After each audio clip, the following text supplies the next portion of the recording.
ইয়ার কেউ যাতে জানতে না পারে আমার চক্কর আমার বসের সাথে চলছে। Hello sir. আর যখনই আমি ফিলের সাথে লিফটে উঠি আমি ওকে কিস করে দিই। আরে ফিল, তোর লিপস্টিক খারাপ হয়েছে, সকালে কিছু খেয়েছিস? হ্যাঁ ইয়ার, তুই একটা কাজ কর, আমার নিউ লিপস্টিক ট্রাই কর। আরে এই লিপস্টিক এটা অ্যানিভার্সারিতে আমার বয়ফ্রেন্ড গিফট করেছিল। এই লিপস্টিক পাওয়া অনেক মুশকিল, তোর বয়ফ্রেন্ড সত্যি তোকে অনেক ভালোবাসে। পিকটা দেখা তোর বয়ফ্রেন্ডের। এই সব ডাটা কাল সকালের মধ্যে চাই। ওকে বস।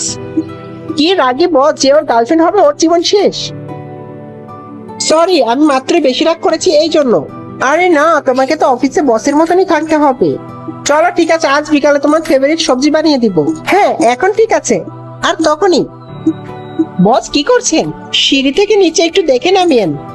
কিন্তু এক মিনিট, এটা কি ছিল? ফের পরদিন আমরা সবাই রাজের বার্থডে সেলিব্রেট করতে যাই। এক মিনিট স্যার, আমি আসছি হাত ধুয়ে।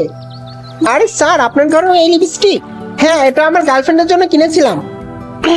সরি, আমি তোমার জন্য শার্ট নিয়ে আসছি। স্যার, আমি পরিষ্কার করে দিচ্ছি। আর যখনই আমি শার্ট আনতে যাই, বেবি তুমি আবারও শার্ট সবদিন তলে রেখেছো। আমি কত কষ্ট করে খুঁজে এনেছি, তুমি জানো বেবি? কে বেবি? আরে আমি তো ভুলেই গেছিলাম, অফিসের সবাই এসেছে। আর ফের আমি ফিলকে নিজের হাতে লিপস্টিক লাগিয়ে দিই।